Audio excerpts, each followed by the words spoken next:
how are you? This is Phil Thompson from StreamingChurch.tv. Thank you for using StreamingChurch.tv for all your streaming video needs. Today we're going to talk about the static zone as opposed to the dynamic zone.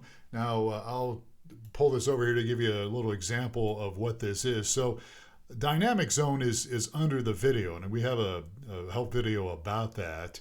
And the static zone, depending on your design, is going to be under your chat area. Or in this case, this is a design that is actually what you get if you create the account. You got to have a design like this.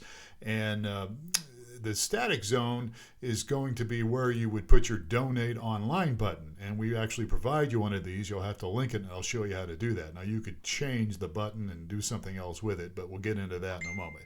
So you can, this is what, in this design, it's designed to show you your viewers can give online. But let's get to the bottom of this. So design, branding, and scroll down here to static zone.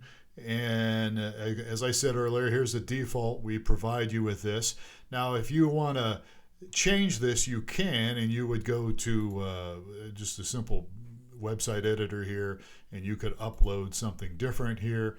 I'm not going to do it, all right, because I already got stuff here. So I'm not going to do that. But that's how you would do it. You would upload that in there. But what you really need to do here, obviously, is you got to link this. If you don't link this, then it's not going to work, right? So you're going to have to get a link from your banking institution, and you can link it by putting in whatever it is the bank gives you, and then save it, and people can give online. So again, you can change the image here. Always make sure you link it to the institution, the link that your bank gives you, so people can give online. And again, depending on the design you have, if you change designs and go to one of our legacy designs, this static area might be under your chat, directly under your chat. But I think you get the idea. And if you don't, well, just reach out to us. We'll be glad to help you. Just go to StreamingChurch.tv. I'm Phil Thompson. Please have yourself a great day.